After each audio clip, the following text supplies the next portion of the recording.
या 9 दुर्गांची जर रूप आपण पाहिली तर पहिली आहे शैलपुत्री. तिची वेगवेगळी जी स्वरूप आहेत. मुळात ही सगळी देवी म्हणजे पार्वतीचीच रूप आहे आणि ह्या पार्वतीने वेगवेगळ्या निमित्ताने वेगवेगळ्या असुरांना मारण्यासाठी वेगवेगळ्या प्रसंगी वेगवेगळ्या काळात अशी ही घेतलेली रूप आहे. शैलपुत्री हे पहिलं आहे. दुसरी आहे ब्रह्मचारिणी, तिसरी चंद्रघंटा, चौथं कुष्मांडा, पाचवी स्कंदमाता, कात्यायनी, कालरात्री, महागौरी आणि सिद्धिदात्री. म्हणजे प्रथमेपासून नवमीपर्यंतच्या प्रत्येक दिवसाची ही अधिष्ठात्री देवता आहे. म्हणजे पहिल्या दिवशी नवरात्र बसवतो त्या दिवशी आपण शैलपुत्री या नावाने तिची पूजा करतो. दुसऱ्या दिवशी आपण ब्रह्मचारिणी या रूपात तिची पूजा करतो कुमारी अवस्थेमध्ये. तिसऱ्या दिवशी आजचा जो दिवस आहे हा तिसरी आहे, तृतीय आहे, आज ही चंद्रघंटा या रूपामध्ये पूजली जाते. तर अशा ह्या चंद्रघंटा किंवा ह्या वेगवेगळ्या नावांमधली केवळ आजच्या स्वरूपातलं मी सांगते, कारण 9 सगळं सांगत बसलं तर आपलं स्तोत्र होणार नाही. हे जे नवदुर्गेचं तिसरं रूप आहे चंद्रघंटा, तिच्या कृपा प्रसादामुळं सगळी पाप बाधा ज्या असतात त्या नष्ट होतात आणि जिच्या अलौकिक दर्शनाने दिव्य सुगंधाने कोणत्याही माणसामध्ये जर सुधारणा व्हायची असेल तर अगोदर आपण केलेल्या पापांची कबुली द्यावी लागते. आणि चंद्रघंटेजवळ जर तुम्ही आपल्या पापांची कबुली दिली तर ती घंटा वाजवते. जिच्या घंटेमध्ये चंद्र आहे ती चंद्रघंटा अशी तिची व्युत्पत्ती दिलेली. आणि पापक्षालनाची भावना आपल्या मनामध्ये निर्माण झाल्यानंतर ही चंद्रघंटा देवीची उपासना केली असता आपली पापक्षालनाची जी काही वृत्ती आहे ती समूळ म्हणजे नष्ट होते किंवा पापक्षालन होतं, पापाची प्रवृत्ती नष्ट होते. या देवीला 10 हात आहेत. कमळ, धनुष्यबाण, गदा, त्रिशूळ, खड्ग. लाल रंगाचं वस्त्र तिने परिधान केलेलं आहे. ती वाघावर बसलेली आहे आणि पृथ्वी, आप, तेज, वायू, आकाश या पंचमहाशक्तींची तिने पूजा केली. शंकराचार्यांनी या सगळ्या नवदुर्गेची स्तोत्र रचलेली. मुळात ऋग्वेदामध्ये दुर्गा सूक्त आहे पण ते वैदिक आहे. आपल्याला या शंकराचार्यांनी लिहिलेल्या अष्टकांमधून या सगळ्या स्वरूपातल्या देवींचं दर्शन घडतं आणि म्हणून दृक्शक्ती, बीजशक्ती, ज्ञानशक्ती किंवा पुनरुत्पादन शक्ती या अर्थाने या देवीची रूप आपल्याला शंकराचार्यांच्या स्तोत्रांमधून बघायला मिळते. त्यातलं आपण एक निवडलंय अन्नपूर्णा स्तोत्र. शंकराचार्य ज्या वेळेला काशी विश्वेश्वराच्या दर्शनाला गेले, आद्य शंकराचार्य, त्यावेळेला काशी विश्वनाथाचं दर्शन घेऊन बाहेर पडल्यानंतर त्या सभा मंडपामध्ये अन्नपूर्णा मातेचं मंदिर आहे आणि अन्नपूर्णा मातेचा कृपा प्रसाद लाभावा म्हणून त्या ठिकाणी ते नतमस्तक झाले असताना त्यांच्या मुखातून बाहेर पडलेलं हे अन्नपूर्णा स्तोत्र. अशी आख्यायिका सांगतात की संपूर्ण काशी नगरीतली माणसं जेवल्याशिवाय ही अन्नपूर्णा जेवत नाही आणि म्हणून हिचा जो नैवेद्य असतो हा खूप उशिरा वापरला जातो. कारण तोपर्यंत गावातले सगळे जेवले. तर पूर्वी गाव छोटं असायचं, कळायचं गावात कोणी उपाशी राहिलंय का, अशी दवंडी पिटली जायची आणि कोणी उपाशी नाही मग ही अन्नपूर्णा नैवेद्य ग्रहण करायची आणि ती प्रथा आजही चालू आहे. त्या अन्नपूर्णेचे जे रूप आहे हे घरातल्या गृहलक्ष्मीचं प्रतीक. लग्नामध्ये नववधू बरोबर आपण जसा गोपाळकृष्ण बाळकृष्ण देतो तशी अन्नपूर्णा देण्याची पद्धत आहे. ते याच रूपाने की येणाऱ्या वधूच्या नववधूच्या पावलांच्या रूपातून तुमच्या घरामध्ये ही अन्नपूर्णा प्रवेश करते आणि ती तुमचं सगळं अन्नाचं जे काही जबाबदारी आहे, अन्न पोषणाची, भरण पोषणाची ती उचलणार आहे आणि तिच्या माध्यमातून ही देवी तुमच्यावर प्रसन्न होणार आणि म्हणून ह्या अन्नपूर्णा देण्यामागचा लग्नामध्ये हा हेतू आहे. आणि वंश सातत्यासाठी गोपाळकृष्ण असतो, बालकृष्ण असतो. तर ह्या अन्नपूर्णेमध्ये ज्या शक्ती आहेत, केवळ स्वयंपाक करून जेवायला वाढणं एवढंच नाहीये. अन्नपूर्णेची दृष्टीच कृपा दृष्टी आहे. तिने नुसतं आपल्यावरती कृपा कटाक्ष टाकला तरी आपलं समाधान होतं, भरून पावतं, मन भरतं, पोट भरतं, सगळं भरतं. तर अशा अर्थाने अतिशय कारुण्य रसाची निर्मिती करणारं असं हे अन्नपूर्णा स्तोत्र आहे. आणि म्हणून त्यातला जो शेवट 12वा एक श्लोक आहे, छोटासा आहे, 2 ओळीचा. अन्नपूर्णे महापूर्णे शंकर प्राणवल्लभे ज्ञान वैराग्य सिद्ध्यर्थम भिक्षाम देहीच पार्वती. हा म्हटल्याशिवाय पूर्वी चुलीवरती स्वयंपाकाला सुरुवात होत नसते. आजही आपण गॅसवर स्वयंपाक करताना हा श्लोक म्हणायला काहीच हरकत नाही. कारण जर ती आपल्याला भिक्षा घालणार आहे, कोणत्याही अन्नाची आपण भिक्षा घेतली आहे, हे जी त्यामागची भावना आहे हे पावित्र्य दाखवणार आहे. भिक्षा घेतली आहे म्हणजे ती टाकायची नाही, उष्टमाष्ट टाकायचं नाही, ही त्याच्यामागची पुन्हा भावना आली.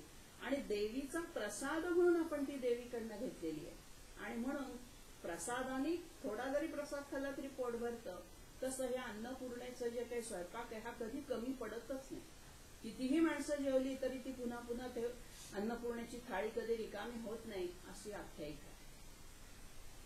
तेव्हा प्रसाद रूपाने आपल्याला शंकराचार्यांनी हे स्तोत्र दिले.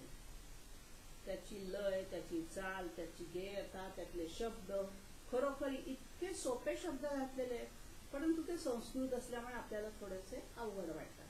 परंतु त्या मानाने शंकराचार्यांची जर बाकीची स्तोत्र, तुम्ही कनकधारा स्तोत्र आहे, चंडिका स्तोत्र आहे, ती अवघड आहे. तेव्हा सगळ्यात सोपं स्तोत्र मी घेतलंय अन्नपूर्णा स्तोत्र, की ज्याचा आपल्या दैनंदिन जीवनाशी, आपणही घरातल्या अन्नपूर्णाच असतो, माताच असतो. आणि म्हणून शेवटच्या ओळीमध्ये या प्रत्येक कडव्यातल्या भिक्षाम देहीच भगवती असं त्या प्रार्थना केली आहे. कृपावलंबन करी माता अन्नपूर्णेश्वरी, तू मला भिक्षा घाल. आता कशा कशाची भिक्षा मागितली आहे ते आपण या स्तोत्रामध्ये पाहू. एक श्लोक मी म्हणते, माझ्या मागवणीचं चालीवर म्हणूया, मग आपण अर्थ पाहू. नित्यानंद करी वराभय करी, नित्यानंद करी वराभय करी, सौंदर्य रत्नाकरी, सौंदर्य रत्नाकरी, निर्धूताखिल घोर पावन करी, निर्धूताखिल घोर पावन करी, प्रत्यक्ष माहेश्वरी, प्रत्यक्ष माहेश्वरी, प्रालेयाचल वंश पावन करी, प्रालेयाचल वंश पावन करी, काशीपुराधीश्वरी, काशीपुराधीश्वरी, भिक्षां देहि च कृपावलंबन करी, भिक्षां देहि कृपावलंबन करी, माता अन्नपूर्णेश्वरी, माता अन्नपूर्णेश्वरी. शेवटचं जे संबोधन आहे, माता अन्नपूर्णेश्वरी, माता अन्नपूर्णेश्वरी माते, भिक्षाम देही, देही हे क्रियापद आहे, तू आम्हाला दे, घाल. कशी आहेस तू? कृपावलंबन करी, आम्ही तुझ्याकडे भिक्षा मागायला जे आलेलो आहोत, आमच्याकडे तू कृपा कटाक्ष टाकतेस, कृपापूर्ण दृष्टीने कृपेचा अवलंबन करणारी, असा अर्थ त्याचा कृपावलंबन करी चालेल. तर अशी ही तू कृपावलंबन करी अन्नपूर्णे माता, तू काय कर, भिक्षा दे आम्हाला. कशी आहे ही भिक्षा? ज्ञान वैराग्याच्या सिद्धीसाठी मागितली. शेवटच्या वाटतं त्याचे ज्ञान वैराग्य घेतलंय. म्हणजे आपण जे अन्न खातो हे केवळ शरीराचं पोषण व्हावं म्हणून नाही, तर आपल्याला ज्ञान साधना करायची आहे, सिद्धी मिळवायची आहे. तेव्हा या ज्ञान वैराग्य सिद्धीसाठी देह टिकला पाहिजे. अध्यात्मासाठी हा देह हे माध्यम आहे. मग या शरीराची हेळसांड करून चालणार नाही. शरीराची हेळसांड केली तर तुम्ही साधना उपासना करूच शकत नाही. आणि म्हणून ज्ञान वैराग्याची सिद्धी मला प्राप्त व्हावी म्हणून या देहाची पुष्टी करणारं असं जे काही एक अन्न आहे, ते अन्न देणाऱ्या, कृपा करणाऱ्या हे अन्नपूर्णा माते, तू माझ्यावरती कृपा कर, माझ्यावरती कृपेचा अवलंब कर, प्रसाद दे. मग वरती सगळी तिची विशेषण. सगळ्यात महत्वाचं विशेषण तिसऱ्या वेळेत आहे काशीपुराधीश्वरी. ही काशी नगरीची, पुर म्हणजे नगरी, काशी नगरीची अधीश्वरी आहे, अधिष्ठात्री देवता आहे. काशी ही सगळ्यात पवित्र नगरी, आपल्याकडे ज्या 5 सप्त नगऱ्या मानलेल्या आहेत त्यातली काशी घेतलेली. तेव्हा या काशी नगरीचं आजची नावं वेगवेगळी आहेत. बनारस म्हणतात, आला वाराणसी म्हणतात. परंतु वेदांपासून जिचा उल्लेख आलेला आहे तो काशी या शब्दाने आला. आणि हा जो काशी विश्वेश्वर आहे त्या काशी विश्वेश्वराची अर्धांगिनी या अर्थाने पार्वती तिथे अन्नपूर्णेच्या रूपात नटलेली आहे. कशी आहे ती? नित्यानंद करी, नेहमी आनंद निर्माण करते. सगळीकडे भक्तांना आनंद मिळतोय. अर्थातच खायला मिळालं की सगळे आनंदी राहतात. पोट भरल्याशिवाय आपल्याला आनंद हा दुसऱ्या मार्गाने साजरा करता येणार नाही. आणि म्हणून आधी पोटाची काळजी घेते. आणि म्हणून नित्यानंद करी, हे माते अन्नपूर्णे तू भक्तांना नित्य आनंद देतेस. म्हणजेच काय, तर तू सगळ्यांना भरपूर खायला प्यायला घालतेस आणि म्हणून ते सगळे आनंदी आहेत. वराभय करी, इथे दोन मुद्रा आहेत. कर म्हणजे हात. या अन्नपूर्णेची जर तुम्ही मूर्ती पाहिली तर काही वेळेला तिच्या हातामध्ये असा डाव आडवा असतो आणि तशी असते. आणि याच्या उलट काशीला जर जाऊन तुम्ही तिथं पाहिलं तर तिथली जी अन्नपूर्णा आहे ना तिच्या दोन मुद्रा हातांच्या केल्या. एक वरमुद्रा आहे आणि एक अभयमुद्रा आहे.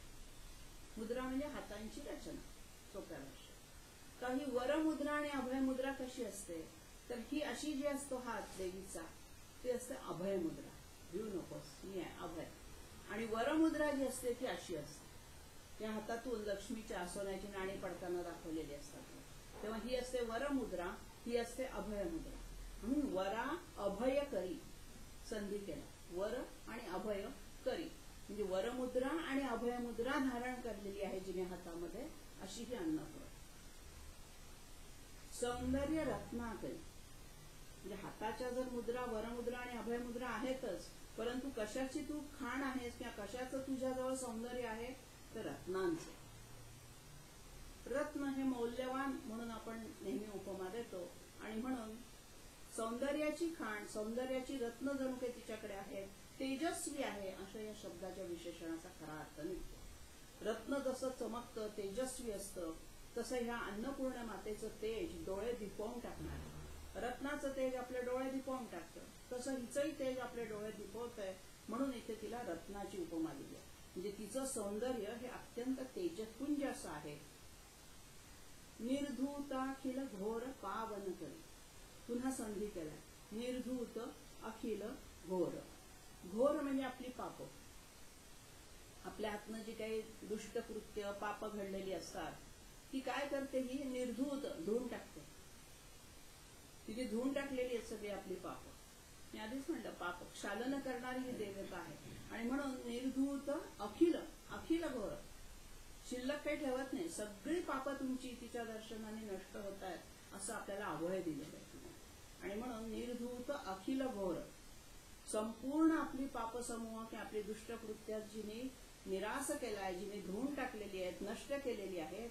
आणि पावन करी, एकदा पापक्षालन झालं, पाप नष्ट झालं, दुष्टकर्म नष्ट झालं की सगळं जे उरेल ते पूत म्हणजे पवित्र, पावन. आणि म्हणून अत्यंत पवित्र अशी ही देवी आहे. आणि प्रत्यक्ष माहेश्वरी, महेशाची पत्नी या अर्थाने माहेश्वरी म्हणते. तेव्हा प्रत्यक्ष तू महेशाची पत्नी आहेस, प्राणवल्लभ आहेस, अर्धांगिनी आहेस. मी आधीच म्हणलं की पार्वती निर्णय रूपांमध्ये नटलेली आहे. ती महेश्वराच्या रूपामध्ये महेश्वरी म्हणून या ठिकाणी आपल्याला भेटते. आणि म्हणून प्रत्यक्ष महेश्वर असणारी, महेश्वराची पत्नी असणाऱ्या हे अन्नपूर्णे माते प्रालेय अचल वंश पावन करी. आणखीन एक सुंदर विशेषण तिला लावलंय. प्रालेय शब्दाचा अर्थ आहे बर्फ आणि अचल म्हणजे पर्वत. आता बर्फाचा पर्वत, प्रालेय अचल, मग बर्फाचा पर्वत म्हणजे आपण हिमालय म्हणतो. तर या हिमालयाचा जो वंश आहे तो वंश तुझ्यामुळे पावन झाला. पार्वती ही हिमनग कन्या मानली गेली आहे. आणि म्हणून हिमालयाच्या वंशात जन्माला आल्यामुळे तू त्यांचा वंश पवित्र केलास, तुझ्या घराण्याला तू कृतकृत्य केलंयस, तू त्यांच्या घराण्यात जन्म घेतलायस आणि मग महेश्वराशी तू अर्धांगिनी झालेली आहेस. म्हणून पर्वतराज हिमालयाचा वंश पावन करणारी आणि निवासाला मात्र ती काशीमध्ये आलेली. काशीपुराधीश्वरी, काशी नगरीमध्ये अधिष्ठान करणारी, निवास करणाऱ्या अशा हे अन्नपूर्णा माते, तू आम्हाला कृपेची भिक्षा दे किंवा आमच्यावरती कृपा कटाक्ष टाक, कृपेचा अवलंब कर आणि आमच्या सिद्धीसाठी, ज्ञानवैराग्याच्या सिद्धीसाठी आम्हाला भिक्षा दे. आता हे ज्ञानवैराग्य सिद्ध्यर्थ हे प्रत्येक ठिकाणी लिहिलेलं नाहीये. शेवटी आपण जो आधी श्लोक म्हटला अन्नपूर्णे सदापूर्णे, त्याच्यामध्ये त्याचं सार त्यांनी घेतलं. ही सगळी भिक्षा तर मागितली आहे, मग ती कशासाठी आहे त्याचा विनियोग शेवटी केलेला.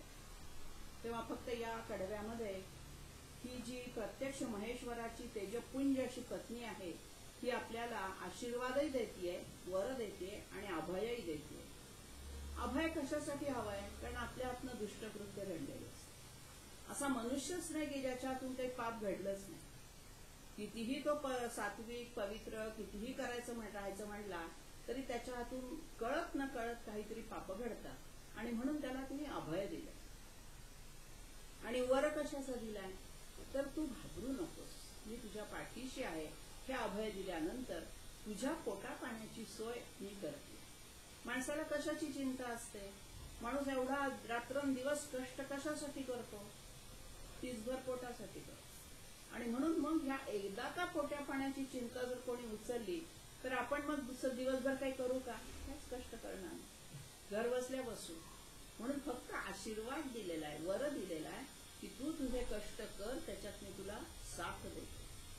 कष्ट न करता आयतं जेवायला देणारी अन्नपूर्णा माता नाही.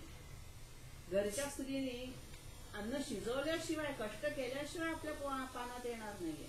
आणि म्हणून आजकाल सारखं बाहेरून डबे आणून खाणं हा पद्धत इथे नाहीये. ही अन्नपूर्णा देव जी आहे ही स्वतः सगळं बनवते आणि तिच्या हाताचं पावित्र्य, तिच्यामधली तेजपुंजता, तिच्यामधली जी मानसिकता असते. आणि म्हणून अन्न शिजवताना नेहमी प्रसन्न मनाने शिजवावं. कंटाळलेला, वैतागलेल्या, काय एकदा केलं अशा अर्थाने केलं तर ते अन्न पचत नाही किंवा अंगी लागत नाही. आणि म्हणून अन्नपूर्णेचं मन सात्विक असावं, प्रसन्न असावं. त्याबरोबर आपण केलेल्या अन्नामुळे घरातल्या सगळ्यांचं उदरभरण व्यवस्थित झालं पाहिजे याची काळजी घेणारी ती असतेच. म्हणजे इथे असावं ही अपेक्षा व्यक्त करण्यापेक्षा ती असतेच हे गृहीत धरलेलं आहे. मग अन्नपूर्णा म्हणली की ही अशीच असणार आणि अशी असलीच पाहिजे. अलीकडच्या काळामध्ये आपण असावी असं त्याचा आता वापर करू शकू की नाही, असं असलं पाहिजे, असावी. परंतु पूर्वीच्या काळामध्ये तसं नाही, अशी असतेच. आणि खरोखरी अशा अन्नपूर्णा होत्या. आणि अन्नपूर्णेची उपमा, त्या देवीची उपमा देण्यासारख्या पवित्र सोज्वळ स्त्रियांच्या हातच्या स्वयंपाकाला का चव होती त्याची आपल्याला आज कल्पना आहे. तेव्हा पहिल्या श्लोकामध्ये आपण सौंदर्याची खाण असणाऱ्या, प्रत्यक्ष महेश्वराची पत्नी असणाऱ्या, या आपलं पापसमूह त्या दुष्टकर्मांचं संपूर्णपणे निर्घालन करणाऱ्या, निराश करणाऱ्या अशा या मातेला भिक्षा मागितली. दुसऱ्या कडव्या करायला नाना रत्न विचित्र भूषण करी. विचित्र शब्दाचा संस्कृतमध्ये अर्थ आहे रंगीबेरंगी. मराठीमध्ये विचित्र आपण म्हणतो तसे नाही. संस्कृतमध्ये विचित्र, निरनिराळ्या चित्रांनी रंगलेली, निरनिराळ्या रंगांनी रंगलेली अशा अर्थाने. नाना रत्न विचित्र भूषण करी, जिच्या आश्चर्यकारक अशी भूषण आहे. विचित्र शब्द आपण आश्चर्यकारक या अर्थाने घेऊ शकतो. तिचे जे अलंकार आहेत, तिचे जी भूषण आहेत ती निरनिराळ्या रत्नांची आहेत. रत्नजडित भूषण आहेत तिची. म्हणून निरनिराळ्या रत्नांची आश्चर्यकारक अशी भूषणं, अलंकार जिच्या हातामध्ये. आता हातातले अलंकार कुठले असणार तर बांगड्या किंवा ज्याला वाती म्हणतो अशा पद्धती. हेमांबरा डंबरी, हे सगळं काशीची जी मूर्ती ज्यांनी पाहिली आहे त्यांच्या डोळ्यापुढे. त्या अन्नपूर्णेच्या मागे जी प्रभावळ आहे, आठवत, ती प्रभावळ जी आहे ती इतकी मनमोहक आहे. सोन्याचा तिथे पत्रा हे लावलेला आहे, ती सोन्याची केलेली आहे. आणि म्हणून त्याचंच वर्णन इथे केलेलं आहे की सोन्याचं भरदरी वस्त्र, हेम अंबर, अंबर म्हणजे वस्त्र, सोन्याचं वस्त्र जिच्या आडंबरीवर म्हणजे अवडंबरीवर म्हणजे प्रभावळीवरती शोभून दिसतं. सिंहासनावर बसलेली आहे आणि या सिंहासनानंतर तिच्या मागे जी अशी तेजपुंज प्रभावळ काढली जाते, देवतांच्या मागे असं गोल प्रभेचं तेज काढतात, तसं या अन्नपूर्णा मातेच्या मागे काशीला सोन्याची प्रभावळ काढलेली आहे. आणि सिंहासनावर बसलेली, सोन्याचं भरजरी वस्त्र तिच्या मागे त्या अवडंबरीवर टाकलेलं आहे, अशी त्या ठिकाणी वर्णन केलं. मुक्ताहार विलंब मान विलसत वक्षोज कुंभांत. ही जी दुसरी ओळ आहे ना, हा पूर्ण एक शब्द आहे. संस्कृत मध्ये सामासिक शब्द तयार करतात, संधी नाही इथे कुठेच. मुक्ताहार विलंब मान विलसत वक्षोज कुंभांत. म्हणजे जिच्या वक्षस्थळाच्या कुंभांच्या अंतरामध्ये म्हणजे मध्यभागी मध्यस्थळी काय आहे, मोत्यांचे हार विलंबमान लोंबतायत आणि कसे आहेत, विलसत शोभून दिसत. आणि म्हणून भरजरी वस्त्रांची आडंबरी असली तरी मोत्याचे सुद्धा तिने अलंकार गळ्यात घातलेले आहेत. अशा अर्थाने ह्या दुसऱ्या ओळीमध्ये जरीच्या वस्त्राला शोभून दिसणारं वक्षस्थलावरती मोत्यांचे हार धारण केलेली अशी ही योगानंद करी दाखवलेली. मुक्ताहार विलंबमान, विलंबमान म्हणजे लोंबणारे, विलसत म्हणजे शोभून दिसतात. काय शोभून दिसतात, मुक्ताहार, मुक्त म्हणजे मोती, मुक्ता फळ आपण म्हणतो तसं मुक्ता म्हणजे मोती. तर मोत्यांचे हार तिच्या गळ्यामध्ये शोभून दिसतात. आणखीन काय घेतलंय तिने, काश्मीरा गरु वासिता हा संधी आहे. काश्मीर अगरु वासित. काश्मीर शब्दाचा अर्थ मुळे केशर असा. केशरांचा प्रदेश, संस्कृत मध्ये केशराला शब्द आहे काश्मीर, आणि तो केशराचा प्रदेश आहे सगळा, म्हणून त्या भागाचं नाव काश्मीर पडलं. आणि म्हणून काश्मीर आणि अगरू, अगरू शब्दाचा अर्थ आहे चंदन. हा जो अगरू आहे, ह्या अगरूचं आणि केशर कस्तुरीची तिने उटी अंगाला लावलेली आहे. वासित अंग रुचिरे, तुझ्या अंगाला शरीराला हे रुचिरे संबोधन आहे. सौंदर्य सुंदर स्त्रीला रुचिर शब्द वापरले. कशाचा सुगंध येतोय तुझ्या शरीरावरती, तर केशर आणि अगरू म्हणजे चंदन. केशर आणि चंदनाचा वास जिच्या उटी ज्यांनी जिने अंगाला लावलेली आहे अशी ही काशीपुरे राहणारी काशीपुरीची अधिष्ठात्री देवता. तिला शेवटची जे चरण आहे, भिक्षाम देही कृपावलंबन करी माता अन्नपूर्णेश्वरी, हे ध्रुवपदासारखं प्रत्येक कडव्यात घेतलेलं आहे. तेव्हा हे अन्नपूर्ण करून आमचं समाधान करणाऱ्या हे माते, तू आमच्यावरती कृपेची वर्षाव कर, कृपेचं अवलंबन कर आणि आम्हाला ज्ञानवैराग्याच्या सिद्धीसाठी भिक्षा दे. देही हे आज्ञार्थाचं क्रियापद आहे. दा धातूचा अर्थ देणे, त्याचा आज्ञार्थ केलाय दे, आम्हाला दे. काय दे, भिक्षाम देही. भिक्षा शब्दामध्ये सुद्धा 2-3 अर्थ लपलेले. भिक्षामध्ये शिजवलेलं अन्न अपेक्षित असतं. ज्या वेळेला हे संन्यासी लोक भिक्षेला जातात किंवा ब्रह्मचारी लोक भिक्षा मागतात, 2 प्रकारची भिक्षा असते. एक कोरडी भिक्षा आणि दुसरी ओली भिक्षा. कोरड्या भिक्षेमध्ये फक्त पीठ येतं आणि ओली भिक्षा त्याला म्हणतो. तर इथे जी भिक्षा अपेक्षित आहे ती ओली भिक्षा, कारण हे शिजवलेलं अन्न आहे. अन्नपूर्णा पीठ देणार नाही, अन्नपूर्णा हे अन्न शिजवून तुम्हाला तुमचं भरणपोषण करणार आहे. आणि म्हणून भिक्षा शब्दाचा अर्थ इथे शिजवलेलं अन्न अशी अपेक्षित ठेवा. आणि म्हणून या काशीपुरामध्ये राहणाऱ्या हे अन्नपूर्णा माते, तू आम्हाला ज्ञानवैराग्याच्या सिद्धीसाठी कृपेचा वर्षाव कर आणि भिक्षा दे. तेव्हा निरनिराळ्या अलंकारांचं वर्णन करता करता तिच्या अंगाला देखील सुगंधाची उटी लावलेली आहे, हे सुद्धा एकच सांगितलं. सुगंध आणि परमेश्वरी अवतार यांचा फार जवळचा संबंध आहे. त्या सुगंधाचा वापर देवदेवतांच्या किंवा साधू संतांच्या किंवा अवतारी पुरुषांच्या याच्यामध्ये सारखा काय येतो, किंवा पूजेच्या वेळेला सुद्धा आपण धूप लावा, दीप लावा. तर उपासनेने जी शक्ती किंवा जी उष्णता म्हणूया, उपासनेने आपल्या अंगामध्ये काही उष्णता निर्माण होते. आणि ही उष्णता सुवासिक द्रव्यांच्या धुरातून किंवा वासातून आपल्या नाकातून आत जाते आणि सुवासिक द्रव्य ही उष्णता कमी करण्याचं काम. पूर्वी चंदनाची उटी, चंदनाची किंवा वाळ्याची उटी अंगाला लावण्याची हे होती. उन्हाळा आला की अजूनही चंदनाचा लेप त्या देवीवरती देण्याची पद्धत आहे. कोल्हापूरच्या अंबाबाईला चंदनाचा वाळ्याचा असा लेप लावला जातो. आपण जे करतो ते त्या मूर्तीमध्ये प्रतिबिंबित करायचं. आपल्या उपासनेमध्ये जी उष्णता निर्माण होते ती उष्णता कमी करण्यासाठी हे अगरू म्हणजे चंदन, काश्मीर केशर, चंदन आणि कस्तुरी या सगळ्याचा उपयोग उष्णता शामक म्हणून प्रसिद्ध आहे. त्याचं जर वैज्ञानिक तुम्ही परिशीलन केलं तर वैज्ञानिक दृष्ट्या असं सिद्ध झालेलं आहे की या सगळ्या सुगंधी द्रव्यांचा वापर केला असता शरीरातल्या उष्णतेचं शमन होतं. आणि म्हणून ज्या वेळेला आग होते, आपण एवढी साधना करतच नाही आपल्या शरीराची आग होण्याची, परंतु जे साधक, जे महापुरुष एवढी मोठी साधना करतात त्यांच्यासाठी ह्या सुवासिक द्रव्य जे चंदन, विशेषतः वाळा, चंदन, आणि म्हणून दुर्गेला मात्र अत्तरांचा अतिशय आवड. त्या नवदुर्गांना 9 प्रकारची अत्तरं लावली जातात. प्रत्येक देवतेच्या सुगंधाचा, अत्तराचा सुगंध वेगवेगळा आहे. मग त्यातल्या चंद्रघंटेला मोगऱ्याचा सुगंध आवडेल, कुणाला निशिगंधाचा आवडेल.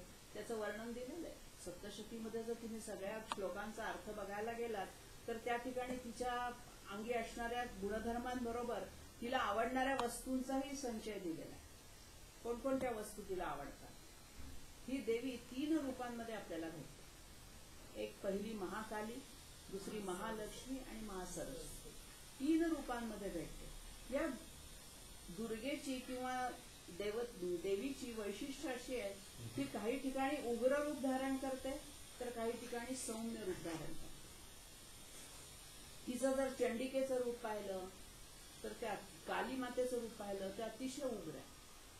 पण त्या उलट जर तुम्ही गौरी, उमा किंवा पुढची आलेली अन्नपूर्णा या सगळ्यांचं रूप पाहिलं ती अतिशय शांत आहे. ती कधीही कोपिष्ट, संतापलेली अशी दाखवली नाही. म्हणजे स्त्री ही जेवढी सौम्य, शांत राहू शकते तशी ही देवी राहते. आणि स्त्री चंडिकेचंही रूप धारण करू शकते प्रसंगी. तशी ती ज्या वेळेला असुरांना मारायला येते, दुर्गेचं जे महिषासुर मर्दिनी रूप आहे, महिषासुराला मारायचं सामर्थ्य एकाही पुरुष गात नाही. त्यासाठी सगळ्या देवांनी आपापली शक्ती घेतली. ब्रह्मा, विष्णू, महेश, सूर्य, चंद्र या सगळ्यांनी आपापल्या अंशातली शक्ती घेतली आणि एक त्या दुर्गेला दिली आणि सांगितलं आता ह्या शक्तीमध्ये तुमच्याजवळ जर शक्ती होती तर तुम्ही त्या शक्तीचा वापर करू शकत नव्हता का? तुम्ही का नाही महिषासुराला मारू शकता? सगळ्यांची शक्ती एकत्र घेऊन दुर्गेच्या अंगामध्ये जो संचार झालेला आहे, जे स्त्री शक्तीशी ह्या शक्तीचा मिलन झालं. एकटा ब्रह्मा, एकटा शंकर, एकटा विष्णू काहीही करू शकत नव्हते. स्त्री शक्तीशी जेव्हा या शक्तींचा एकरूप होतं, एकसंधपणा होतो, त्यावेळेला निर्माण होणारी जी काही एक आदिशक्तीचं जे महाभयंकर रूप आहे ते त्या ठिकाणी प्रकट होतं. आणि म्हणून आपण दुर्गे दुर्गटभारी जी आरती म्हणतो त्या दुर्गेचा जो अवतार आहे महिषासुराला मारण्यासाठी घेतलेला तो फार प्रगल्भ होता, ज्याला आपण जाज्वल्य अवतार म्हणतो. आणि इथे अन्नपूर्णेचा जो अवतार आहे तीच आहे, देवी तीच आहे, पण इथे अन्नपूर्णा किती शांत आहे, कमालीची शांत आहे. कृपावलंबन करी, सतत तिच्या डोळ्यातून कृपेचाच कटाक्ष सुरू असतो. खरोखरी जर तुम्ही गेलात काशीला तर बघा, गेलाही असाल तुम्ही, ही मूर्ती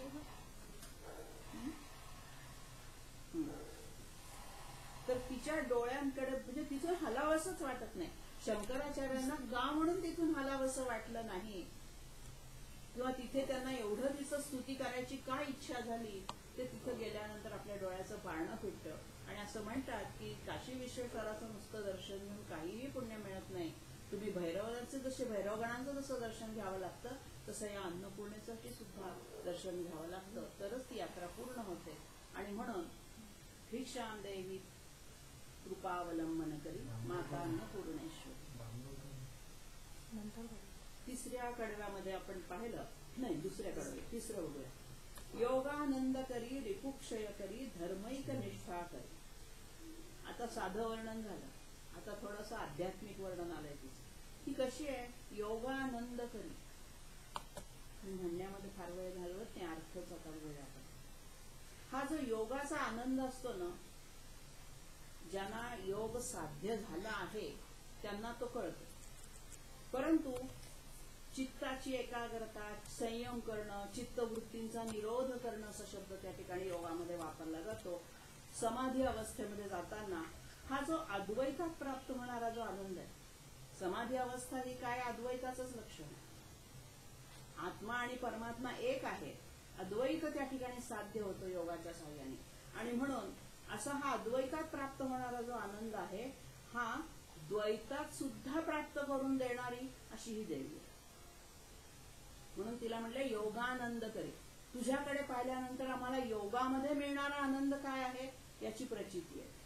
कारण सर्वसामान्य माणसांना योगाचा आनंद घेणं अशक्य. आपल्याला समाधी लावताच येत नाही. आपल्याला योगा साधना करणं, फार तर योगाची आसनं आपण करू शकतो, पण ध्यान धारणा प्राणायामानंतरची जी पुढच्या अवस्था आहेत, कुंडलिनी जागृती वगैरे, त्यामध्ये मिळणारा जो अद्वैताचा आनंद आहे, तो अद्वैताचा आनंद द्वैतामध्ये मिळवण्यासाठी, द्वैत म्हणजे काय, समोरची देवी आणि मी वेगळा, हे द्वैत झालं. आणि समाधी अवस्थेमध्ये आत्मा आणि परमात्मा एक, हे अद्वैत झालं. तेव्हा द्वैत म्हणजे दोन गोष्टी. मग दोन गोष्टी कशा आहेत, समोरची देवी एक आहे आणि मी दुसरा आहे, तिचा सेवक आहे, भक्त आहे. तेव्हा भक्तीमध्ये, भक्तीच्या मार्गाने जाताना माणूस द्वैतामध्ये असतो. मग हा अद्वैताचा आनंद द्वैतात सुद्धा प्राप्त करून देता आला पाहिजे. ते काम कोण करतंय, तर ही काशीपुराधीश्वरी. आणि म्हणून इथे तिला योगानंद करी म्हटलेलं आहे. योगाचा आनंद तू आम्हाला देतेयस. रिपू क्षय करी, आमच्या शत्रूंचा नाश करते. आता इथे शत्रू म्हणजे काय, आपलं ज्याच्याशी भांडण असेल तो शत्रू नाही. आपले योग मार्गामध्ये येणारे जे शत्रू म्हणजे कोण, काम क्रोधादी षड्रिपू, त्यांना रिपूच म्हणले, शत्रूच म्हणले. काम क्रोध मद मोह लोभ आणि मत्सर यांना रिपू म्हणलंय, षड्रिपू. हे 6 रिपू आहेत. या रिपूंचा क्षय करते. योगाचा आनंद मिळवण्यासाठी मार्गामध्ये येणारे जे शत्रू आहेत, त्या ज्या चित्तवृत्ती आहेत आपल्या, त्या चित्तवृत्तींचा नाश करतेस तू. आणि म्हणून तू सर्व शत्रूंचा नाश करणारी आहेस.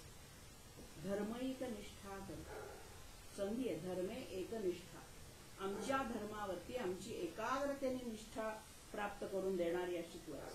ज्या वेळेला आपल्याला योगाचा अद्वैताचा आनंद द्वैतात मिळतो, षड्रिपूंचा नाश होतो, त्यावेळेला काय होतं, तर आपली धर्मावरची निष्ठा अविचल होते. त्या ठिकाणी धर्म हा जो शब्द घेतलाय, ते धर्मावरची निष्ठा म्हणजे आमच्या नीतीचे आचरणाचे नियम. इथे कुठलाही हिंदू धर्म, मुसलमान, पारशी धर्म असा अर्थ अपेक्षित नाही. धर्मैक निष्ठा करी म्हणजे आम्ही ज्या तुझ्या पूजेचं व्रत घेतलंय, जो धर्म आचरण करतोय, जे पालनाचे नियम पाळतोय, आचरणाचे नियम पाळतोय, त्यामध्ये आमचं मन एकनिष्ठ होतंय, एकाग्र करणारी असते. म्हणजे तुझ्यामुळे हे घडतंय. दिसायला ही अन्नपूर्णा फक्त स्वयंपाक वाढणारी नाही, ती कशी आहे, तर योगानंद करी. हळूहळू एकेका कडव्यात शंकराचार्य आपल्याला पुढे पुढे अद्वैताकडे, द्वैताकडून अद्वैताकडे नेतात. आणि म्हणून योगाचा आनंद तू आम्हाला मिळवून देतेयस. आमच्या वाटेतल्या शत्रूंचा, चित्तवृत्तींचा तू नाश करतेयस, शत्रूंचा. धर्मावरची आमची एकाग्रता, एकनिष्ठा वाढवतेयस. चंद्रार कानल भासमान लहरी. चंद्र, अर्क आणि अनल असे 3 शब्द आहेत. अर्क म्हणजे सूर्य, अनल म्हणजे अग्नी. चंद्रार कानल, चंद्र, अर्क आणि अनल म्हणजे चंद्र, सूर्य आणि अग्नी हे काय आहेत, अनल. भासमान लहरी, हे जे 3 शंकराचे डोळे आहेत, त्रिनेत्री शंकराचे डोळे, चंद्र, सूर्य आणि अग्नी आपण पाहिले होते. मग त्या माहेश्वरीची असल्या कारणाने या 3ही तेजस्पुंज अशा या गोष्टींचं जे तेज आहे, त्या तेजाच्या छटा तुझ्या सौंदर्यामध्ये आहे. समान लहरी म्हणजे चंद्राची, सूर्याची आणि अग्नीचं जे तेज आहे, तिघांचं तेज वेगवेगळं आहे. सूर्याचं वेगळं, चंद्राचं वेगळं आणि अग्नीचं वेगळं. तर या तिघांचं जे तेज आहे, त्या तेजाप्रमाणे तुझ्या कांतीच्या छटा बदलतात. मी जे म्हटलं की कधी उग्र रूप धारण करते, कधी सौम्य रूप. चंद्राच्या छटा केव्हा जाणवतात, तिच्या सौम्य रूपामध्ये जाणवतात. उग्र छटा केव्हा जाणवतात, थोडासा उग्रपणा आल्यानंतर सूर्याच्या, आणि त्याहीपेक्षा उग्र रूप धारण केलं की अनल म्हणजे अग्नीच्या छटा. सगळं जळून भस्मसात करण्याची शक्ती या देवीमध्ये पण आहे. जे एका बाजूला ह्या तेजाच्या छटा, लहरी म्हणजे तेजा छटा, ह्या सौंदर्याच्या प्रतीक आहे, आणि एका बाजूला तिच्या कर्तृत्वाच्या निदर्शक. तिचं कर्तृत्व 3ही प्रमाणे, चंद्राप्रमाणे पण आहे, सूर्याप्रमाणे पण आहे, अग्नीप्रमाणे पण आहे. म्हणजे या सगळ्याप्रमाणे तिच्या छटा आहेत. त्रैलोक्य रक्षा कर, आणि म्हणून ती त्रैलोक्याचं रक्षण करू शकते. तिन्ही लोकांचं रक्षण करण्यामध्ये ती समर्थ आहे. सर्व ऐश्वर्य समस्त वांछित करी. सगळं ऐश्वर्य, वांछित म्हणजे इच्छित, सगळ्यांना भक्तांना सगळ्या प्रकारचं ऐश्वर्य तू देतीयस. त्रैलोक्याचं रक्षण केल्यानंतर तुझ्यामध्ये येणारे जे कोणी, तुझ्याकडे येणारे जे कोणी भक्त आहेत, त्या सगळ्या भक्तांना सगळ्या प्रकारचं ऐश्वर्य. आता इथे ऐश्वर्यामध्ये धन येत नाही. मी मागे म्हटलं ऐश्वर्य हे वैभव किंवा ऐश्वर्य हे संपत्तीचंच असतं असं नाही, तर हे साधनेचं असतं, ज्ञानाचं असतं, तपश्चर्याचं असतं, कीर्तीचं असतं. तर सगळ्या मार्गांचं जे ऐश्वर्य आहे ते भक्तांना सगळ्या प्रकारचं 8 मार्गांचं ऐश्वर्य असतं. अष्टैश्वर्य असं त्याचं वर्णन केलेलं आहे. तर हे सगळ्या प्रकारचं ऐश्वर्य, समस्त ऐश्वर्य वांछित करी, म्हणजे तुझ्या कृपेने त्यांना ते प्राप्त होतं. तुझ्या हातातून त्यांना ते प्राप्त होतं. इच्छित गोष्टी मिळतात. अशी ही तू काशीपुराची अधिष्ठात्री देवते, अन्नपूर्णे माते, आमच्या सगळ्या इच्छा तू पूर्ण कर, मला भिक्षा घाल, अशी या 3ऱ्या श्लोकामध्ये प्रार्थना केली. म्हणजे या 3ऱ्या श्लोकामध्ये धर्मावरती एकनिष्ठा होईल, योगाचा आनंद देणारी, सर्व मार्गातल्या षड्रिपूंचा नाश करणारी, अशी ही निरनिराळ्या तेजक छटा धारण करणारी, चंद्रसूर्य अग्निप्रमाणे भासणारी ही देवी. 4थ्याकडे कैलासाचल कंदरा लय करी गौरी उमा शंकरी. बघा हिचं हे सौम्य रूप आहे. तिला म्हणून गौरी म्हटलंय, उमा म्हटलंय, शंकरी म्हटलंय.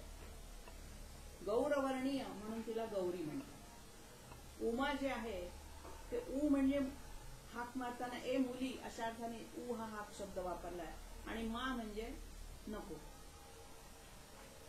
एवढी खरतर त्याची कथा आहे की उमा नाव का पडलं तिला. ज्या वेळेला हिमालय आणि त्याची पत्नी हे ह्या पार्वतीचा विवाह शंकराशी होऊ नयेचा प्रयत्न करीत असतात, त्यावेळेला पार्वती खडतर तपश्चर्या करते. त्यावेळेला तिची आईच तिला सांगते की हे मुली एवढी खडतर तपश्चर्या करू नकोस. ऊ म्हणजे हे मुली आणि मा म्हणजे करू नकोस. मा संस्कृत मध्ये अर्थ आहे नको, नका. हे मुली नको, नको म्हणजे काय, तर एवढी खडतर तपश्चर्या करू नकोस असं ती वारंवार तिला विचार सांगत असते. परंतु ती झाडाची पानं खाऊन राहते, एवढी खडतर तपश्चर्या ती करते, आणि म्हणून तिला त्यावेळेला उमा हे नाव दिलं. गौरी, उमा आणि शंकरी म्हणजे शंकराची पत्नी. कौमारी, आता हे उमा नाव पडताना ती कुमारी आहे, कुमारिका आहे म्हणून कौमारी म्हणते. निगमार्थ गोचर करी, पुन्हा आध्यात्मिक अर्थ घेतला. निगमार्थ, निगम म्हणजे वेद, आणि निगमांचा अर्थ म्हणजे वेदांचा अर्थ. वेदांचा अर्थ ती स्पष्ट करते. आता ही अन्न शिजवणारी देवी आपल्याला वेदांचा अर्थ कसा काय सांगणार, तर त्याचा त्यांनी असं हे केलंय, ओंकार बीजाक्षर. तुम्ही नुसता ओम शब्दाचा उच्चार केला तर सगळ्या वेदांचं सार त्यात येतं. आणि म्हणून ओंकाराला जर तुम्ही आळवलं, ओंकाराची जर साधना केली, तर वेदांचा अर्थ तुमच्या आपोआप ध्यानात यायला लागतो. ओम अक्षराच्या मंत्राच्या जपाने काय होतं, तर तुमच्या मेंदूतल्या ज्या काही सुप्त शक्ती आहेत ते जागृत होतात. त्याचे जे स्पंदन आहेत, लहरी आहेत ओंकाराच्या, त्या लहरी मेंदूतील सुप्त गोष्टींना जागृत करायचं काम करतात. आणि म्हणून जणू काही तुमच्या बुद्धीची धार वाढते आणि वेदांचा अर्थ मग तुम्हाला आपोआप कळायला. वेद वेगळं काहीच सांगत नाही. वेद जे सांगतायत ते तुमचं कल्याण कशात आहे हेच सांगतायत, आणि हे कल्याण तुम्ही ओम साधना केली ओंकाराची की समजतं. म्हणून पुढे म्हणलंय ओंकार बीजाक्षरी. तू ओंकाराची जी आहे केली तुझ्या कृपेने, तेव्हा शंकराची पत्नी असल्यामुळे ओंकाराचा प्रणव जो साधनेचा भाग आहे, त्याचं ज्ञानाचं जे बीज आहे, ओंकार हे ज्ञानाचं बीज मानलं जातं, आणि त्या बीजाची तू अक्षरी आहेस. अक्षर म्हणजे कधी नाहीसं नाही होणार, क्षर म्हणजे नष्ट होणार, आणि अक्षर म्हणजे अविनाशी.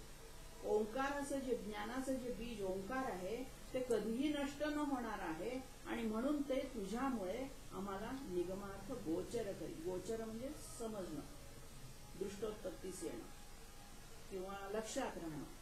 तेव्हा हे कौमारी, गौरी, उमा, शंकरी, तू आम्हाला ज्ञानाचं जे ओम हे बीज आहे, हे अविनाशी बीज आम्हाला वेदांच्या अर्थात गोचर करणारं असं तुझ्यामुळे कळलेलं आहे, तुझ्यामुळे ते आम्ही शिकलेलो आहोत. आणि म्हणून तू कशी आहेस, कैलास अचल कंदर आलय करी, पहिला शब्द आहे. अचल म्हणजे पर्वत, वरती आपण पाहिलं. कैलासाच्या पर्वतावरती, कैलास शिखरावरती, कंदर म्हणजे गुहा, कैलास पर्वताच्या गुहेमध्ये आलय म्हणजे घर केलं. जेव्हा उमेने तपश्चर्या केलेली आहे, पार्वती उमेच्या रूपात ज्या वेळेला हिमनगाच्या पोटी आली, त्यावेळेला तिने कैलासाच्या गुहेमध्ये बसून तिथे आपलं घर केलं, जणू काही तिथे वास्तव्य केलं. म्हणून आलय करी म्हणजे तिथे तिने वास्तव्य केलं, घर तयार केलं आपलं, आणि तिथे राहून ओंकाराचं तिने ध्यान केलं. ओंकाराच्या ध्यानातूनच तिची साधना तिने पूर्ण केलेली. मोक्षद्वार कपाट पाटन कर. एकदा हे ओंकाराचं ध्यान केल्यानंतर काय होतं, मोक्षाचं जे द्वार आहे, कपाट म्हणजे दार, कपाटाची जशी आपण दारं असतात ना संस्कृतमध्ये, कपाट म्हणजे कवाड किंवा दार, फळ, काय त्याला पूर्वी काय म्हणत असते, दाराची फळी, फळी काळतो किंवा फळी असते. तर ही मोक्षाची कवाड पाट न करी उघडून देतेस, जणू काही मोक्षाची द्वार बंद आहेत. मोक्ष नावाचं एक कपाट आहे आणि त्या कपाटाला दारं लावून टाकलेली आहेत, आपल्याला आतमध्ये प्रवेश नाहीये. मग ती दारं कोण उघडून देणार आहे, तर हे ओंकार बीजाक्षरी ही देवी. का, तर तिच्या साधनेतून आपण तिच्या इतक्या जवळ जाऊन पोचणार आहोत की ही माता आपल्याला आपल्यासाठी मोक्षाची, केवळ वेदांचा अर्थ स्पष्ट करणार नाहीये, तर मोक्षाची कवाडही खोली करून देणार, तिने मोक्षाकडे जाण्याचा मार्ग दाखवणार. दारं खुलं करून देणं याचा अर्थ मार्ग दाखवणं, की असा असा इकडे हा मोक्षाचा मार्ग आहे. तेव्हा प्रत्येक कडव्यातल्या प्रत्येक शब्दामध्ये थोडासा आध्यात्मिक अर्थ घेतलाय. तिच्या सौंदर्याचंच नुसतं वर्णन नाही केलंय, सौंदर्याचं वर्णन करता करता आध्यात्मिक अर्थ घालून टाकला. वरच्या श्लोकात घातलं होतं योगानंद करी, इथे म्हटलंय निगमार्थ गोचर करी आणि मोक्षद्वार कपाट पाटन करी. करी म्हणजे करणारी. कशी आहे ही, तर मोक्षाची कवाडं आम्हाला खुली करून देणारी आहेस, काशीपुरीची अधिष्ठात्री आहेस.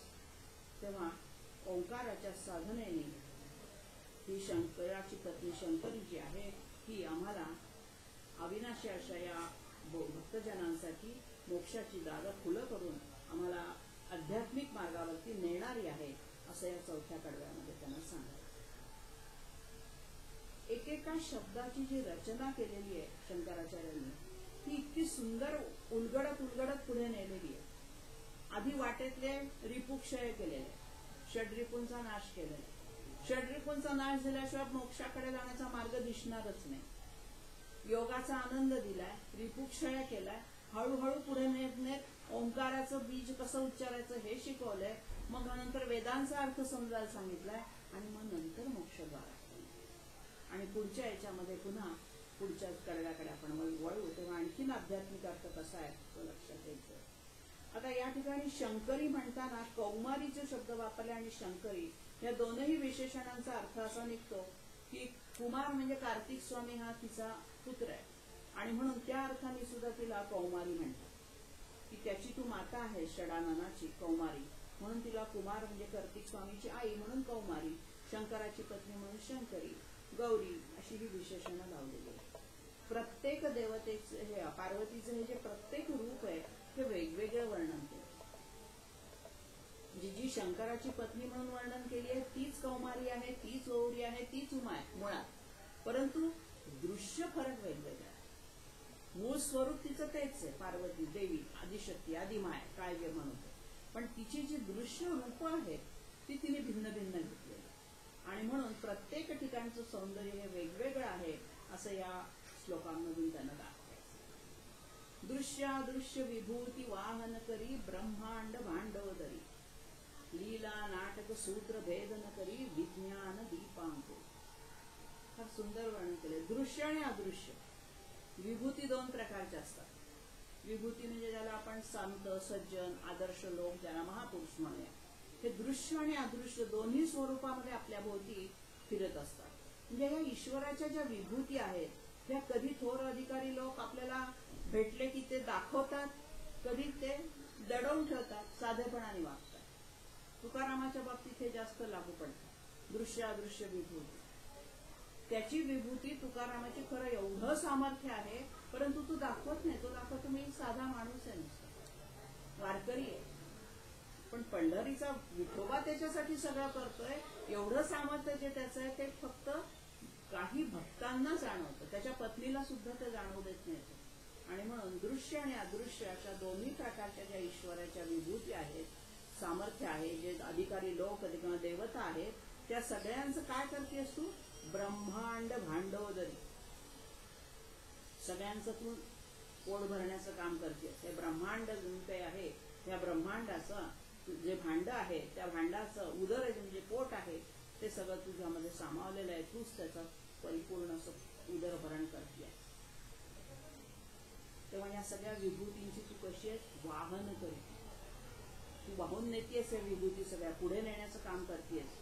तेव्हा नेतृत्व किंवा वाहून नेणं, पुढे जाणं, मार्गदर्शन करणं, हे जे संतांचं काम आहे, ते संतांच्या मध्ये तू जणू काही अंशरूपाने राहिली आहेस. आणि तूच ते सामर्थ्य प्राप्त त्यांना करून दिलेलं आहेस. आणि संपूर्ण ब्रह्मांडाचं भांड सुद्धा त्यांचं जे उदर आहे, पोट आहे, त्या पोटामध्ये सुद्धा तुझ्याच अंशाने तृप्ती मिळते. लीला नाटक सूत्र भेदन करी. तू कशी आहेस? सूत्र भेदन करणारी आहेस. सूत्र हलवतीयस तू. वर बसली आहेस आणि सूत्र हलवतीयस. कशाची? नाटकाची. हे जे जग आहे, निन्या लिलेनी नटलेलं आहे. या जगामध्ये अनेक प्रकार आहेत, अनेक प्रकारची माणसं आहेत, अनेक प्रकारचं सौंदर्य आहे, अनेक प्रकारचं ऐश्वर आहे. तर त्या लिलेनी तू नटलेली आहे, जणू काही तू नाटक करतेस. आणि आम्ही सगळी माणसं ही तुझ्या लीला नाटकातली पात्र आहोत. जसं तो बाहुल्यांचा खेळ करणारा तो मागून सूत्रधार जसं हलवेल तशी ती बाहुली हलते, तसा हा सूत्रधार तुझ्या हातात आमचे सगळे सूत्र आहेत. आणि तू आम्हाला हलवतेस. कोणाला जोरजोरात हलवतेय तो जोरजोरात उठतोय, कोणाला शांत बसवून ठेवलंयस तो माणूस शांत बसलाय. म्हणजे ही जी नाटक करण्याची जी तुझी वृत्ती आहे, स्वभाव आहे, याच्यातून काय लक्षात येतं की सगळ्याचा जो मूळ धागा आहे तो कोणाच्या हातात आहे? तर आदिमायेच्या. ती आदिमाया ज्याला जसं ठेवेल, ठेविले अनंते तसेची राहावे, तुकारामाचं म्हणणं आहे. म्हणून आपल्याला अनंताने जसं ठेवलं आहे, भगवंताने जसं ठेवलंय तसं राहायचं. चित्ती असो दावे समाधान. तसं इथे म्हणलेलं आहे की लीला नाटक सूत्र भेदन करी. तू सगळ्या ह्या सामर्थ्याचं काय करतेस? लिलेनी नटतीयस, सूत्र हलवतेस आणि जणू काही खेळ खेळतेस. तुझा खेळ चाललाय. भगवती देवी खेळ खेळतीये आणि आपला मात्र जीव जातो. अशी परिस्थिती आज आपली झाली. विज्ञान दीपांकुरी, फार सुंदर विशेषण इथे वापरलेलं आहे. तू काय करतेस? आणखी विज्ञान, ज्ञानापेक्षा मधलं जे विशेष ज्ञान असतं, तो ज्ञानाचा जो दीपांकुर, अंकुर म्हणजे दिवा किंवा वात आपण म्हणूया, आमच्या हृदयामध्ये ज्ञानाचा दिवा पेटता ठेवते, जागृत ठेवते. म्हणजे नुसतंच आम्हाला सूत्र हलवून खेळवत नाहीयेस, त्याच्यातून आम्हाला ज्ञान देतेयस की बघा प्रारब्धाचे भोग आहेत, हे असं तुम्हाला करायचं सगळं, आणि याच्यातून सुटका हवी असेल तर मला शरण या. ही जी अध्यात्मातली भावना आहे ही विज्ञान दीपांकुरीमध्ये आहे. विशेष ज्ञान म्हणजे विज्ञान. तर विज्ञानाचा आता हे विशेष ज्ञान कशाचं? आत्म्यासंदर्भात. आत्म्याचं तू आम्हाला विशेष ज्ञान आणि आमच्या हृदयामध्ये ते जास्त ठेवतेस. नुसतं सांगून आम्ही एका कानाने ऐकतो, एका कानाने विसरून जातो. पण आमच्या हृदयामध्ये ज्ञानाचा दिवा पेटता ठेवण्याचं काम सुद्धा तूच करतेस. अशा अर्थाने विज्ञान दीपांकुरी. श्री विश्वेश मन प्रसादन करी. हे करता करता तू काशी विश्वेश्वराच्या मनाला सुद्धा प्रसन्न करतेस. आता ही काशीपुराची अधिष्ठात्री देवता, काशीपुरीचा अधिष्ठात्री भगवंत जो विश्वेश शंकर, त्याच्या मनाला सुद्धा आनंद देतीये, प्रसन्न करतीये. कारण काशी विश्वेश्वर प्रसन्न असल्याशिवाय ती माताही प्रसन्न होणार नाही, आणि माता प्रसन्न असल्याशिवाय काशी विश्वेश प्रसन्न होणार नाही. अशी ही परस्परावलंबी भूमिका श्री विश्वेश मन प्रसादन करी मध्ये आलेली. अर्धांगिनी जी असते ती आपल्या देवतेचं, आपल्या आराध्याचं मन कसं प्रसन्न करते असा उल्लेख इथे केलेला आहे. आणि काशीपुराची अधिष्ठात्री देवता ही विश्वेश्वराचं मन सुद्धा प्रसन्न करते. आता या विश्वेश्वराचं मन प्रसन्न कशाने होणार आहे? केवळ सगळ्यांना खाऊ-पिऊ घातल्याने होणार नाही. विज्ञान दीपांकुरीमध्ये हा अर्थ आहे. या विश्वेश्वराला काय वाटतंय? हा विश्वाचा ईश्वर आहे. काशी विश्वेश्वर हा विश्वाचा ईश्वर आहे. मग या संपूर्ण विश्वाला ज्ञानाचं दीपांकुर जागत्यात ठेवण्याचं काम ती करते. म्हणून ते काशी विश्वेश्वर प्रसन्न आहे तिचा. म्हणून घरातल्या स्त्रीचं अन्नपूर्णेचं काम हे असतं की प्रत्येकाच्या हृदयामधला ज्ञानाचा दिवा जागता ठेवायचा. म्हणजे काय? ज्या वेळेला एखाद्याच्या हातून काही अपराध, चूक, वाईट गोष्ट, अपमार्गाने जाण्याचा संभव हा येतो, त्यावेळेला लीला नाटक सूत्र भेद नाही. तिने सूत्र आपल्या हातात घेऊन त्याला ओढलं पाहिजे. हे या मातांना पूर्णेश्वरीचं जसं काम आहे तसं घरातल्या गृहिणीचं सुद्धा हेच काम आहे की जर कोणी वाममार्गाला जात असेल तर त्याच्या वाममार्गापासून त्याचं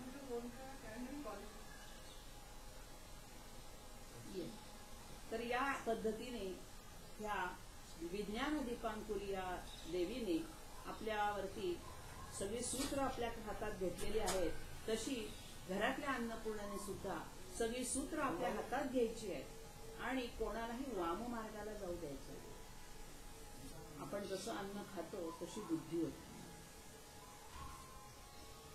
अन्नावरती आपला संबंध बुद्धीचा भाग आहे आणि म्हणून बुद्धी जर चांगली व्हायची असेल तर सात्विक अन्न खावं. मग ही सात्विकता टिकवण्याचं काम पुरुष करणार नाहीये, अन्नपूर्णाच करणार. आणि म्हणून तुम्ही सात्विकता घरामध्ये जर टिकवली तर वाईट बुद्धी कोणाच्याच मनामध्ये निर्माण होणार नाही. सगळ्यांच्या मनातला ज्ञानाचा दिवा जागता राहील. ज्ञानाचा दिवा हृदयामध्ये जागता काय ठेवायचा आहे की आपलं पाऊल वाममार्गाला पडायला लागल्याबरोबर ते ज्ञान आपल्याला दाखवतं दिवा. अरे हे चुकीचा रस्त्याला जातो, योग्य रस्ता इकडे आहे. आपल्याला डोळ्यासमोर अंधार येतो काही वेळेला, काय करावं सुचत नाही. मनामध्ये सुद्धा अशी चलबिचल व्हायला लागते की हे करू की ते करू, हे केलं तर माझा फायदा, हे केलं तर माझा तोटा. पण अशा वेळेला तारतम्याने मी काय केलं पाहिजे? आईलाही दुखवायचं नाही आणि त्याही मार्गाला जायचं नाहीये. अशा वेळेला जो योग्य मार्ग काढायचा आहे त्याच्यासाठी हृदयातला दिवा जागता ठेवण्याचं काम ही अन्नपूर्णा करते. तसं घरातल्या सुद्धा अन्नपूर्णाने हे काम केलं पाहिजे असा अर्थ इथे करण्यात. म्हणून लीला नाटक भेद न सूत्र करी, भेद न करी विज्ञान दीपांकुरी श्री विश्वे. आणि असं ती वागल्यानंतर विश्वेश्वराचं मन प्रसन्न होणारच आहे. घरातला विश्वेश्वर सुद्धा प्रसन्न होणार. म्हणून घरातल्या विश्वेश्वराला सुद्धा प्रसन्न ठेवण्याचं काम आपल्यावरती आहे. आणि म्हणून आपण जित्या जागत्या अन्नपूर्णा आहोत. आणि या अन्नपूर्णांनी कसं वागावं याचं मार्गदर्शन एक शंकराचार्यांसारखा संन्यासी माणूस आपल्याला करतोय. बघा, लक्षात घ्या, रामदासांनी स्वतः संसार केला नाही पण आधी प्रपंच करावा नाही तर का मनोह परमार्थी असं विवेक जाणव म्हणतात. तेव्हा अशा या अतिशय सुंदर अशा स्तोत्रातले 5 श्लोक आपण